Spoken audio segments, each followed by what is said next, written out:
Ini saya ambil, meskipun tokohnya tidak terkenal. Ini sebenarnya Isaac Asimov. Isaac Asimov ini novelis. Kelahiran Rusia, tinggalnya di Amerika. Biasanya nulis fiksi ilmiah. Nanti filmnya yang bukunya, novelnya difilmkan. Ada film judulnya I, Robot. Ya, yang main Will Smith. Oke, ya saya tidak tahu kalian opong ngikuti dunia perkembangan film. Sekali-sekali yang suka filsafat nonton film jenis-jenis ini. Yang apalagi yang suka jenis-jenis artificial intelligence. Itu banyak film-film barat konotasinya ke sana. Bukan yang jenis Wonder Woman, Spider Woman. Ya, itu bukan fiksi ilmiah, itu asli fiksi. Tidak ada teorinya. Katanya Isaac Asimov, hari ini itu problemnya ini loh. The saddest aspect of life right now is that science gathers knowledge faster than society gathers wisdom. Problem paling menyedihkan dalam hidup kita sekarang adalah ilmu, science gathers knowledge. Ilmu mengumpulkan banyak sekali pengetahuan, berlimpah-limpah, apalagi sekarang ada Google yang maha tahu itu. Pengetahuan kita kan wis ndak karu-karuan. Dibandingkan, dan ini jauh lebih cepat dibandingkan society gathers wisdom. Jadi kita lemah di wisdom meskipun kaya pengetahuan. Dan ini bahaya. Teknologi perang sudah canggih luar biasa. Rekayasa genetika secanggih itu sekarang. Pengetahuan luar biasa sangat berkembang. Tapi tidak imbang dengan wisdom kita. Kedewasaan kita. Itu yang melahirkan fenomena menyedihkan. Agama yang begitu mulia, yang harusnya melahirkan peradaban yang begitu agung, kebalikannya. Melahirkan kekerasan demi kekerasan, melahirkan chaos-chaos, kacau-kacau. Kenapa? Pengetahuan kita berlimpah, tapi wisdomnya kurang. Cara kita beragama tidak dewasa. Jangan salahkan agamanya, kitanya yang tidak matang. Itu yang berfatwa Isaac Asimov, novelis. Penulis science fiction. Oke, jadi ini yang berhubungan dengan wisdom. Ini beberapa quote wisdom yang saya suka, kalian boleh pakai. Yang pertama, ini contoh-contoh wisdom ya, nanti setelah ini kita cuma ngomong contohnya. Ini contoh wisdom. Saya ngasih yang Inggris-Inggris, bukan yang Arab-Arab. Kalau yang Arab-Arab, kamu tinggal nyetel TV kalau pagi banyak. Ya, daripada saya ngulang-ngulang, nanti dimarahi. Bukan ustadz kok ngomong ceramah agama nanti gitu. Oke, yang pertama, ini 7 ini bisa kamu print taruh di kamar. Make peace with your past, so it doesn't spoil your present. Oh, itu lumayan. Berdamailah dengan masa lalu biar tidak mengacaukan masa kini. Saya bilang quote itu kamu pakai di ruang dan waktu yang pas. Kalau kasusnya keliru, kamu pakai dalil ini bisa keliru juga. Pak, saya itu tidak lulus-lulus. Cuma kan tidak apa-apa ya Pak, berdamai dengan masa lalu. Tidak lulus tidak apa-apa. Enggak. Yo, kalau ini contohnya misalnya kamu habis diputus pacarmu tidak bisa move on. Nah, make peace with your past. Ini bisa dipakai. Itu caranya pakai dalil. Ruang dan waktunya harus pas. Kalau keliru ya tidak nyambung. Kalau kita tidak bisa berdamai dengan masa lalu, ya kalau bahasa anak hari ini kita tidak bisa move on. Kayak naik motor yang terus-terusan lihat spion. Tidak ngerti di depannya ada apa. Polisi pun dicuekin. Wong kamu lihat spion. Nah, jadi tidak berdamailah. Pak, tapi saya tidak bisa lupa, Pak. Tidak masalah, tidak bisa lupa. Ya ingat aja, wong kita manusia, ya memang akalnya masih waras, apa-apa ya masih ingat. Aku akan melupakanmu, tidak mungkin selama masih waras loh ya. Ya tetap ingat. Kamu disakiti orang, iya mesti ingat. Cuma berdamailah. Orang tidak bisa memaafkan antara lain juga karena dia tidak bisa make peace with our past. Tidak bisa berdamai dengan masa lalu. Mbok wis. Itu kan basa Jawane itu. Terus, what others think of you is none of your business. Pandangan orang tentang dirimu itu bukan urusanmu. Urusannya dia, wong dia yang punya pandangan. Ini juga pakailah di waktu dan dosis yang pas. Kalau dosisnya tidak pas juga bahaya. Kamu jadi orang skeptis, jadi orang cuek. Tapi jangan jadi orang yang galau terus-terusan gara-gara pandangannya orang. Begitu dibilang oleh teman, wah kamu itu cakep loh kalau rambutmu rapi terus. Akhirnya kamu keluar gini terus rapi enggak ya, rapi enggak ya. Khawatir kalau rambutmu ada yang berdiri satu aja kamu gini-giniin. Nah itu kena kamu disetir sudah sama pandangannya orang. Enggak. Pendapat apapun orang tentang dirimu, itu milik dia yang berpendapat, bukan milikmu. Jadi jangan mudah galau gara-gara itu. Itu contoh wisdom. Ini wisdom yang sering kita pakai. Time heals almost everything. Give the time some time. Sakit apapun, sumpek apapun, dan kalau kita kebingungan obatnya apa, serahkan pada waktu. Kayak ya, biarin aja nanti lama-lama sembuh sendiri kok. Mungkin kamu pernah ngadapi masalah, duh gimana ini keluarnya, jalan keluarnya apa. Nggak ketemu-ketemu, ya wis. Tunggu aja besok sembuh sendiri pada saatnya. Cuma ya bedanya ada yang lama, ada yang cepat. Tapi selama masih ada waktu ya pada saatnya. Dulu mungkin nenek moyang kita bosennya luar biasa loh dijajah Belanda itu. 350 tahun itu membayangkan nggak dijajah itu mungkin nggak nyampe di pikirannya. Nggak ada Belanda itu nggak nyampe di pikirannya. Tapi kan tenang aja, berontak bolak-balik ya kalah. Lama-lama kan juga selesai. Time. Hari ini kita galau luar biasa. Umat Islam itu loh mundur. Kita strategi apapun gagal untuk bangkit. Yang menang kok bara terus. Apa-apa ada durasinya. Ya tinggal lama apa cepat kan gitu aja. Pada saatnya pasti bukan barat lagi. Pusat peradaban. Entah kapan. Ya sapa ngerti nanti tiba-tiba ono banjir, ono gempa bumi, ono apa kan bisa. Durasinya selesai sudah. Jadi enggak. Kalau kamu punya sakit apapun yang kamu bingung jalan keluarnya, serahkan pada waktu. No one is reason of your happiness except yourself. Ini contoh kebijaksanaan lagi. Tidak ada satu orang pun yang bisa kamu jadikan patokan untuk kebahagiaanmu. Kecuali dirimu sendiri. Apakah orang ini sumber kebahagiaanmu atau sumber sumpekmu? Itu yang menentukan kamu. Apakah orang itu jadi sumber kamu marah atau sumber kamu ketawa?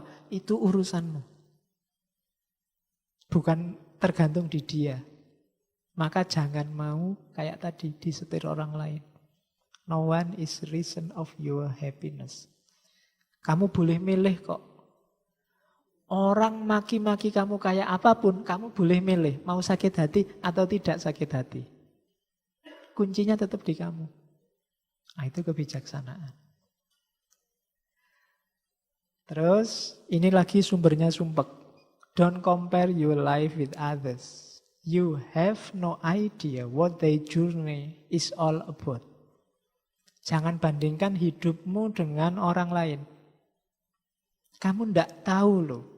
Journey-nya, adventure-nya temanmu itu kayak gimana? Kalau orang Jawa bilang urip itu Sawang sinawang, saling melihat. Ah, enak dia sudah lulus. Bagi temanmu, ah enak dia masih kuliah. Aku sumpek sekarang, habis lulus mau ngapain? Ayo, enak yang mana? Kita selalu membandingkan dengan orang lain. Itu sumber kita sumpek. Jadi jangan banding-bandingin. Kamu punya journey sendiri. Atur sendiri journeymu. Hiduplah dengan bahagia. Saya yakin Allah itu nyuruh kita hidup di muka bumi ini untuk bahagia. Allah tidak butuh sumpek kita. Kayak kalau kita menciptakan sesuatu atau mungkin kita punya saudara, punya anak yang dalam kuasa kita, kalau dia bahagia, kita juga senang. Demikian juga Allah. Ayo kita bahagia biar Allah ridho sama kita.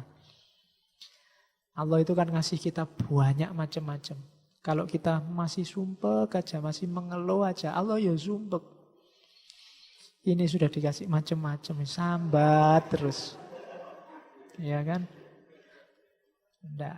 Ayo seneng. Hari ini kan kalau kita baca berita-berita itu orang Indonesia isinya cerewet dan sambat. Iya. Apa aja jadi masalah. Urusan kecil jadi masalah besar. Yang untung cuma satu, pengusaha media. Kita tiap hari dadal duel nambahmu semacam-macam. Jadi ndaklah, ayo kita bahagia, ayo kita seneng. Itu diantara jalannya Allah ridho sama kita.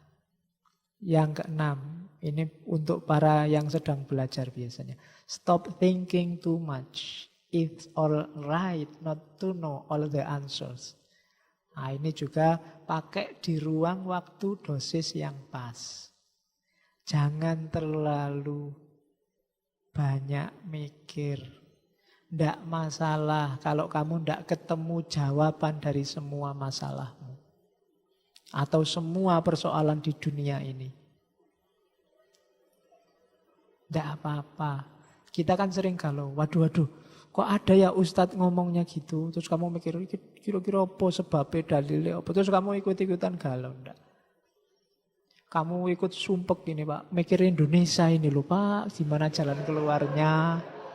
Mikir, ndak masalah. Gak usah mikir kejeron. Kalau bahasa Jawa nih.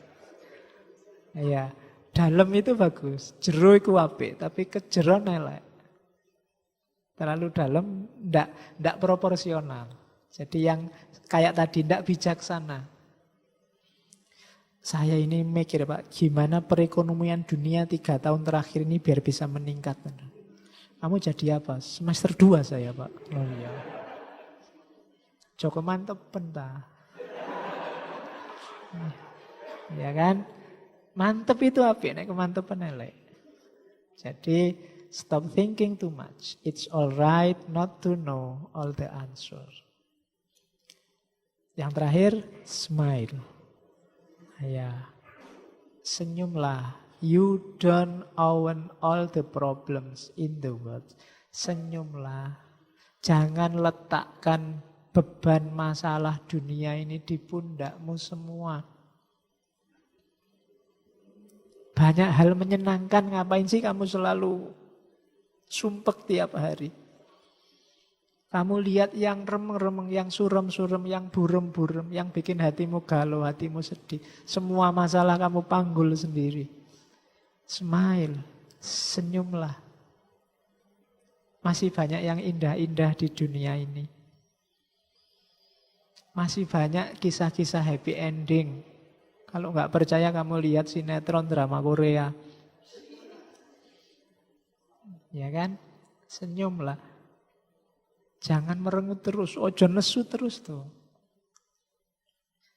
Dunia tidak jadi lebih baik dengan kita marah-marah senyum. Nggak cocok sama orang, senyumi dia. Iya. Oke. Kalau nggak percaya coba aja. Asal jangan senyum-senyum sendiri. Senyum, ketemu siapapun senyum. Senyum itu sedekah. Jadi perbanyak sedekah sama orang lain. Saya tidak membayangkan ya, misalnya Islam garis keras, ketemu Islam liberal, terus begitu ketemu senyum. Itu kan hilang masalahnya. Tidak jadi maki-maki. Jadi yuk smile. Don't own all the problem in the world. Jangan kamu panggul sendiri problem seluruh dunia. Ndak. Kamu punya kapasitas sendiri, punya problemmu mungkin mahasiswa ya lulus yang cepat, berbakti pada orang tua dan kayak gitulah, ndak masalah. Tapi kalau urusan-urusan besar, ya kamu boleh urun rembuk tapi ndak harus bikin kamu galau. Senyumlah. Nah, ini contohnya wisdom, hasil-hasilnya filsafat, belajar hikmah itu bisa nyampe pada titik-titik kesimpulan semacam ini. Ada lagi saya bawa. Give but don't allow yourself to be used. Oh ini juga. Kan banyak orang nyuruh kita share, berbagi, memberi. Tapi iyalah ayo kita berbagi tapi don't allow yourself to be used. Jangan biarkan dirimu dimanfaatkan orang lain untuk kepentingan mereka. Love, but don't allow you have to be abused. Mencintailah, tapi jangan biarkan hatimu disakiti. Trust, but don't be naive. Percayalah, tapi jangan naif. Naif itu dikira nanti bolak-balik, saya tetap percaya kok Pak. Enggak, itu namanya naif. Iya, kita harus percaya, kita harus setia, tapi jangan naif. Trust, but don't be naive. Listen, but don't lose your own voice. Dengarkan ya, baca ya, ikuti pendapat orang lain ya, but don't lose your own voice. Tapi jangan kehilangan suaramu sendiri. Kamu pribadi yang punya jati diri sendiri, punya pendapat sendiri, punya gagasan sendiri, punya suara sendiri. Ya kita harus mendengarkan orang lain, tapi jangan lupa kedirianmu sendiri. Listen but don't lose your own voice. Jangan kehilangan suaramu. Itu tadi contoh-contoh. Ini juga contoh dari Plato untuk orang-orang hari ini. Wise men speak because they have something to say. Fools because they have to say something. Orang bijaksana itu kalau ngomong karena dia tahu dia harus ngomong sesuatu. Tapi orang bodoh dia ngomong karena dia ingin ngomong sesuatu. Bedakan itu. Yang satu ada sesuatunya dulu yang perlu diomongkan baru dia ngomong. Itu namanya orang bijaksana. Tapi orang bodoh pingin ngomong dulu. Meskipun dia belum punya sesuatu. Nggak paham itu loh, komentarnya panjang. Itu kalau bahasanya Plato, bukan bahasa saya, itu fools. Oh nggak ngerti, mau nggak usah komentar. Loh tapi ini geng saya ya Pak, grup saya mencaci maki, saya harus ikut dong, solidaritas. Nggak. Kamu termasuk kelompok fools. Orang wise itu ketika dia punya sesuatu, baru dia ngomong. Jadi karena dia sudah have something to say, baru dia say. Tapi kalau yang fools, pingin to say dulu, pingin ngomong dulu, baru tahu sesuatu, kebalik. Jadi harus setelah tahu baru ngomong. Sebelum tahu jangan ngomong. Hari ini kan banyak orang ya karena terlanjur jadi figur, terlanjur tiap hari masuk TV mungkin, masuk internet mungkin. Akhirnya ya terpaksa harus selalu ngomong. Apa-apa dikomentari, ditanya apapun harus dijawab. Apa ndak boleh kamu jawabnya, saya belum paham. Tak cari dalilnya dulu ya daripada keliru. Saya cari dasarnya dulu ya, saya pahami dulu duduk persoalannya ya. Bahkan dalam kasus tertentu saya alami dulu ya. Kan kayak kisahnya Mahatma Gandhi. Jadi suatu ketika Gandhi ini diminta oleh ibu-ibu untuk menasehati anaknya. Jadi Gandhi ini punya anak. Anaknya ini dilarang oleh dokter makan garam. Cuma ibunya ngelarang itu susahnya luar biasa. Anaknya masih makan garam aja. Akhirnya minta tolong Gandhi. Gandhi, mbok tolong saya dinasihatkan anakku ini biar tidak makan garam. Oleh Mahatma Gandhi, ya sudah. Cuma sekarang saya tidak bisa, Bu. Kembali seminggu lagi. Mas, seminggu lagi ditunggu terus datang. Begitu ketemu Mahatma Gandhi, ini sudah seminggu saya sudah datang. Anak saya, mbok tolong dilarang tidak makan garam. Ya sudah, anaknya dipanggil, mbok kamu jangan makan garam. Sudah, dia ngomong itu dok. Terus dia tidak makan garam lagi anak itu. Oh ibu kagum luar biasa. Wah, sekti sampean Mahatma Gandhi. Cuma ngomong gitu aja anaknya langsung manut. Tapi kok dadak nunggu seminggu apa sampean puasa 7 hari 7 malam? Enggak. Jadi ketika diminta untuk melarang anaknya tidak makan garam, katanya Mahatma Gandhi, saya tidak bisa melarang minggu lalu karena minggu lalu saya masih makan garam. Kalau saya masih makan garam, ngelarang orang tidak makan garam, tidak ampuh mesti, tidak manjur. Jadi seminggu ini saya tidak makan garam. Jadi ketika melarang anak ini jadi. Oh itu ceritanya. Cuma Mahatma Gandhi non-muslim. Itu kan selalu begitu kan akhirnya non-muslim. Tak kasih contoh yang Islam. Hasan. Ada sufi besar, Hasan Basri. Jadi Hasan Basri ini satu ketika ada budak yang datang ke dia, Hasan Basri. Sampean ini kan sufi besar. Kata-katanya didengar orang. Mbok tolong sampean ceramahlah, anjurkan orang untuk membebaskan budak. Jadi kalau sampean ngomong, nanti mesti banyak orang-orang membebaskan budak. Budak kayak kita ini. Oh iya insya Allah katanya Hasan Basri. Ditunggu khotbah Jumat pertama. Alah kok enggak ngomong Hasan Basri malahan. Khotbah yo standar aja. Ittaqullah dan seterusnya itu. Kok enggak nyinggung-nyinggung tentang budak. Jangan-jangan lupa. Minggu kedua ditunggu masih belum ceramah lagi. Alah kita dicuekin, kita memang orang kecil. Minggu ketiga juga masih belum. Ya sudahlah putus asa. Tidak usah ketemu lagi sama Hasan Basri. Minggu keempat baru Hasan Basri itu sudah budak-budaknya sudah hopeless. Alah paling ya tidak ngomong lagi. Ternyata ngomong. Islam menganjurkan untuk membebaskan budak dan seterusnya. Setelah Jumatan dikerubungi sama budak-budak. Syekh, sampean kita minta sebulan yang lalu baru ngomong sekarang. Loh, saya belum berani ngomong. Kalau saya tidak ngerti benar situasi tentang perbudakan itu. Jadi, begitu sampean ngomong, saya ini kan orang miskin. Tidak mungkin saya ngangkat budak. Jadi saya ngumpulin duit dulu untuk bisa membeli budak.